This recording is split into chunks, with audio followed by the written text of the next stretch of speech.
Hello everyone, welcome to basics and beyond. In this video अब हम क्या करेंगे कि हम फोर्थ टाइप ऑफ प्रॉब्लम को समझेंगे। And this problem is very complex in nature, मतलब बहुत ही जटिल प्रॉब्लम है हमारे पास, बहुत ही पेचीदा प्रॉब्लम है।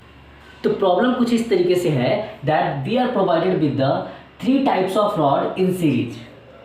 Number 1, the first rod is in steel bar, the second rod और the second bar is aluminium bar, और जो तीसरी बार हमारे पास है that is copper bar, and they are circular in nature. इनका क्रॉस सेक्शनल एरिया दिया है। Cross sectional area of the first 400 millimetre square, for the second 800 millimetre square, and for the third 600 millimetre square. साथ ही साथ इनकी length भी दी गई है। For the first section 1 metre, for the second bar 1.5 metre, and for the third bar 0.8 metre. हर एक मटेरियल की यंग मॉडुलस ऑफ इलास्टिसिटी दी गई है। स्टील की सबसे ज़्यादा है 200 kilo newton per millimetre square, aluminium 70 kilo newton per millimetre square, and for the copper this is 110 kilo newton per millimetre square. इन तीनों बार में लगने वाले फोर्सेज हमें यहाँ पर दिखाए गए हैं कि 60 किलो न्यूटन का फोर्स लग रहा है। यहाँ फोर्सेज किलो न्यूटन में है, तो 60 किलो न्यूटन का फोर्स फर्स्ट सेक्शन पे लग रहा है लेफ्ट साइड पर, और P किलो न्यूटन का राइट साइड पर, और इसी तरीके से 120 kilo newton and 96 kilo newton. Question पूछा गया है that what is the total elongation. अब क्वेश्चन देखकर पैनिक नहीं करना है, कॉन्सेप्ट वही है, 3 bars in the series. What is total elongation? Sum of that elongation in the 3 bars. जो भी आएगा, जो भी इलोंगेशन होगा तीनों बार में, elongation in the first bar plus elongation in the second bar plus elongation in the third bar. तो ये हमारा कॉन्सेप्ट है। तो अब प्रोसीजर क्या है, अप्रोच क्या है? In order to find out the elongation what you need. अगर किसी भी बार में आपको इलोंगेशन निकालना है तो आपको क्या चाहिए? हम जानते हैं हुक्स लॉ के हिसाब से जो इलोंगेशन होती है, क्या होती है? इलोंगेशन होती है force into length upon area, ठीक है, और साथ ही साथ डिवाइडेड बाय यंग मॉडुलस। तो ये चेंज आता है किसी भी, ये जो चेंज ऑफ लेंथ है ये किसी भी बार में कैलकुलेट किया जा सकता है, provided you know the force, you know the length, you know the cross sectional area, and you know the young modulus of elasticity।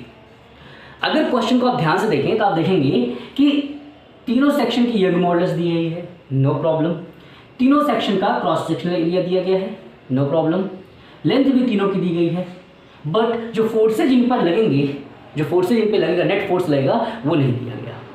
तो पहला स्टेप क्या होना चाहिए हमारा? The first step is to calculate this force, the value of this force, और इसके लिए हमें जरूरी है free body diagram. Free body diagram, तो हम फ्री बॉडी डायग्राम तीनों सेक्शन की बनाते हैं। अगर हम फर्स्ट सेक्शन की बात करें, फर्स्ट सेक्शन की अगर फ्री बॉडी डायग्राम की बात करें, तो आप देख रहे हैं लेफ्ट साइड पर, इस सेक्शन को मैं 20 से काटूं, ऐसे 20 से मैंने ऐसे कट कर दिया, इसके लेफ्ट सेक्शन पर 60 किलो न्यूटन का फोर्स लग रहा है, 60 किलो न्यूटन। और क्योंकि ये बार अपने आप में फिक्स्ड है, ये बार किसी डायरेक्शन में मूव नहीं कर रहा है, इस पर कोई नेट फोर्स नहीं लग रहा, कोई एक्सेलरेशन नहीं है इसमें, तो आप ये समझ सकते हैं कि इस पे लेफ्ट साइड पे लगने वाला फोर्स राइट साइड पे लगने वाले फोर्स के बराबर होगा। अब हम देखते हैं सेक्शन के राइट साइड पे क्या फोर्स लग रहा है। तो राइट साइड पे एक तो आपका फोर्स लग रहा है P, साथ ही साथ इसके राइट सेक्शन पे एक 120 किलो न्यूटन का फोर्स लेफ्टवर्ड लग रहा है। तो 120 का लेफ्टवर्ड लग रहा है तो माइनस में 120, और साथ ही साथ 96 का राइट साइड पे।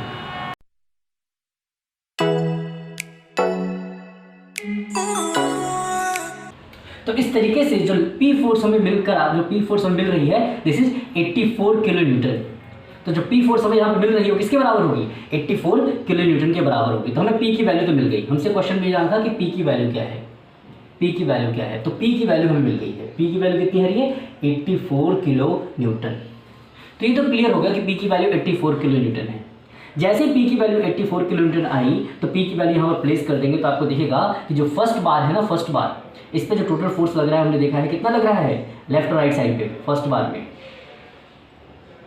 60 kilo Newton, 60 kilo Newton on the left and right side. तो इस तरीके से हमने फर्स्ट सेक्शन पे लगने वाले दोनों फोर्सेज को चेक किया, जो दो साइड पे फोर्सेज लग रहे हैं। कितना लग रहा है? 60 kilo Newton on the both side, 60 kilo Newton on both sides. तो आपको ये बात क्लियर हो गई। और ये किस तरीके का नेचर है? टेंसाइल नेचर का है। टेंसाइल नेचर का है, इसका मतलब जो इसमें इलोंगेशन आएगी वो पॉजिटिव डायरेक्शन में आएगी। हमने डिस्कस किया है, थर्ड वीडियो में डिस्कस किया था कि अगर टेंसाइल नेचर का फोर्स लगेगा तो इलोंगेशन पॉजिटिव आएगी, चेंज आएगा पॉजिटिव आएगा, और वहीं पर अगर ये फोर्सेज कंप्रेसिव नेचर के होंगे तो चेंज आता है लेंथ में, वो नेगेटिव आता है। इसी बात को ध्यान में रखते हुए अब हम जो है सेकेंड सेक्शन का भी फ्री बॉडी डायग्राम बना के देखते हैं कि इन पे कितना फोर्स लग रहा है। तो जब सेकेंड सेक्शन के लिए हम ड्रॉ करेंगे for the second section simply forces को यहाँ पर मैं शो करता हूँ 60 on the left and 80 on the right side. Total कितना हुआ 24। इसके राइट सेक्शन देखें 120 इन द लेफ्ट माइनस में 96 इन द प्लस, यानी कि कंप्रेसिव नेचर का लग रहा है। यहाँ पर दोनों साइड जो फोर्स है वो कंप्रेसिव नेचर का लग रहा है क्योंकि फोर्सेज जो है माइनस में आ रहे हैं, माइनस में। तो 24 यूनिट जो है कंप्रेसिव नेचर का फोर्स लग रहा है। इसका मतलब जो सेकेंड बार होगी उसमें जो फोर्स होगा वो नेगेटिव, जो चेंज आएगा, इसका मतलब ये होगा कि जो सेकेंड सेक्शन में जो लेंथ का चेंज आएगा that will be negative in nature. ठीक है, तो यहाँ पर कंप्रेशन हो रहा है सेकेंड बार में। और थर्ड सेक्शन की हम बात करें, थर्ड सेक्शन में तो आप चेक करेंगे देयर इज 96 किलो न्यूटन, यानी कि 96 किलो न्यूटन का फोर्स लग रहा है। ठीक है, और ये कैसा है, टेंसाइल नेचर का है, इसीलिए यहाँ पर चेंज आएगा, ये भी कैसा आएगा, पॉजिटिव आएगा। Now we know the forces, तो हमें सभी फोर्सेज भी मिल गए, सभी लेंथ पता है, एरिया पता है, और जो है यंग मॉडल्स ऑफ इलास्टिसिटी पता है। अब हमें सिंपली वैल्यू को प्लेस करना है और हमें अपना आंसर निकालना है। पर इससे पहले ये भी हमारे लिए जानना ज़रूरी है कि ये जो यंग मॉडल्स ऑफ इलास्टिसिटी है इनकी वैल्यू क्या रिप्रेजेंट करती है। इससे एक फिजिकल आइडिया लग जाए, क्वालिटेटिव आइडिया लग जाए कि इन वैल्यूज से आप कैसे गेस कर सकते हैं किसमें इलॉन्गेशन के चांसेस ज़्यादा होंगे, स्ट्रेन किसमें ज़्यादा आएगा। तो आप ये देखें कि स्टील की जो यंग मॉडल्स है ये सबसे ज़्यादा है। जो यंग मॉडल्स की वैल्यू है ये बताती है कि कितना स्ट्रेस लगाने पर जो स्टील बार की जो लेंथ है वो डबल हो जाएगी।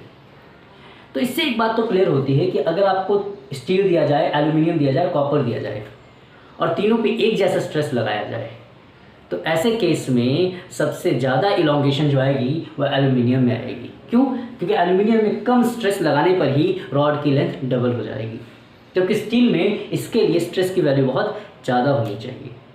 तो मान लीजिए कि हम यहाँ पर 100 किलो न्यूटन का जो है स्ट्रेस लगा लेते हैं, 100 किलो न्यूटन का स्ट्रेस लगा लेते हैं तीनों रॉड पर बराबर, मान लीजिए। तो ऐसे केस में क्या होगा, स्टील की रॉड जो है अपनी लेंथ के हाफ टाइम्स बढ़ जाएगी, यानी कि 1.5 टाइम्स हो जाएगी।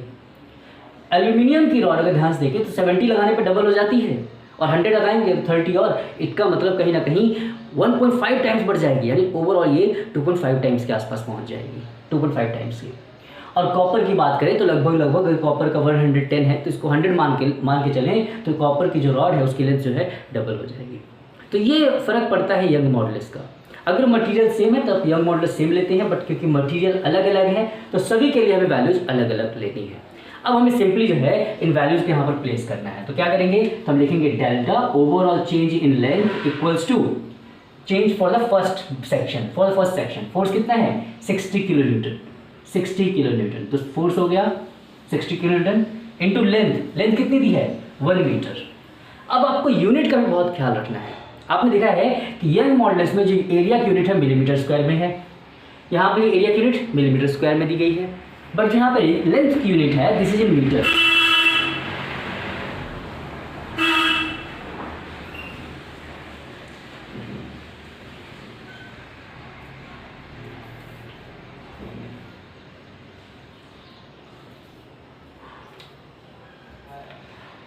Therefore, for our simplification, we will change this meter into millimeter.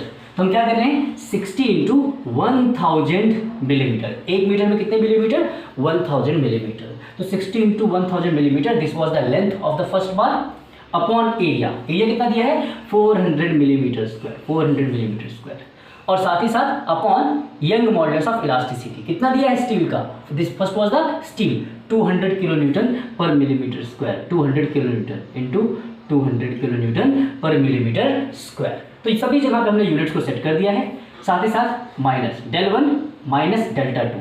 तो व्हाट इज डेल्टा 2, फिर से देखें फोर्सेज सेकेंड में कितना है 24 kilo newton into length 1.5 meter मतलब 1500 मिलीमीटर अपॉन, उसके बाद हम देखेंगे अपॉन एरिया कितना है 800 millimetre square, 800 millimetre square and young modulus for aluminium 70 kilo Newton, 70 kilo Newton. तो ये वैल्यूज हम प्लेस करेंगे, साथ ही साथ इलोंगेशन का थर्ड बार, तो पॉजिटिव आएगा, लेंथ बढ़ रही है, कितना फोर्स लग रहा है 96 किलो न्यूटन। लेंथ कितनी है इसकी, the original length is 800 millimeter, 0.8 meter मतलब 800 millimeter. Cross section area 600 millimetre square और साथ ही साथ यंग मॉडुलस की वैल्यू 110 किलो न्यूटन। बस अब आपको ये वैल्यू सॉल्व करनी है। इस वैल्यू को सॉल्व करने के बाद जो है you will get the total elongation. तो पैनिक नहीं करना क्वेश्चन देखकर, आप स्टेप बाय स्टेप अप्रोच करें। यहाँ पर फोर्सेस हमें नहीं पता लगते अगर हम पी की वैल्यू कैलकुलेट नहीं करते। तो पी की वैल्यू कैलकुलेट करने के लिए हमने फ्री बॉडी डायग्राम बनाया और फिर हर एक सेक्शन पे लगने वाले फोर्स को कैलकुलेट किया। ऐसा करने के बाद जो हुक्स लॉ के थ्रू हमें जो स्ट्रेन, जो चेंज इन लेंथ का जो हमें फॉर्मूला मिला था उसको हमने यहाँ पर लगा दिया है। अब अगर आपसे स्ट्रेन पूछा जाता है, व्हाट इज द स्ट्रेन, साथ ही साथ मान लो क्वेश्चन पूछ लिया गया कि what is the strain in the first bar, what is the strain in the second bar and what is the strain in the third bar. तो ऐसे केस में पैनिक नहीं करना आपको पता है आपको डेल्टा 1, डेल्टा 2, डेल्टा 3 की वैल्यू मिली है, इनको इनके ओरिजिनल लेंथ से डिवाइड कर देंगे। मतलब strain in the first bar is delta 1 upon L1, first वाले में 1000 से डिवाइड कर देंगे। Strain in the second bar equals to delta 2 मतलब माइनस में रहेगा क्योंकि यहाँ पर नेगेटिव आ रहा है। खैर आपको सिर्फ स्ट्रेन जानना है, कितना चेंज आ रहा है, रेशियो निकालना है आपको। तो delta 2 upon the original length, यहाँ पे L2 1.5 मीटर, जिन्हें आप 1500 मिलीमीटर भी लिख सकते हैं। और इसी तरीके से स्ट्रेन कैलकुलेट कर लेंगे, that will be delta 3 upon third length, या फिर आप कह सकते हैं 800 मिलीमीटर। तो ये इस प्रॉब्लम का सॉल्यूशन था। Now we will look into a bit more complex problem, एक और कॉम्प्लेक्स प्रॉब्लम की तरफ देखेंगे जो थोड़ा ज़्यादा डिफिकल्ट है इसके मुकाबले। तो हमें समझना है, लेवल के साथ समझना है क्वेश्चन को। आई होप आप क्लास को एंजॉय कर रहे हैं, क्लास के साथ बने रहें, वीडियो के साथ बने रहें, बहुत मज़ा आने वाला है हमें क्योंकि इसके बाद हमारी जो प्रॉब्लम का लेवल है वो और डिफ़िकल्ट होता जाएगा। तो हम एंजॉय करेंगे डिफ़िकल्टी को, हम जितना कॉम्प्लेक्स प्रॉब्लम आएगा उसको उतनी गहराई से समझने की कोशिश करेंगे।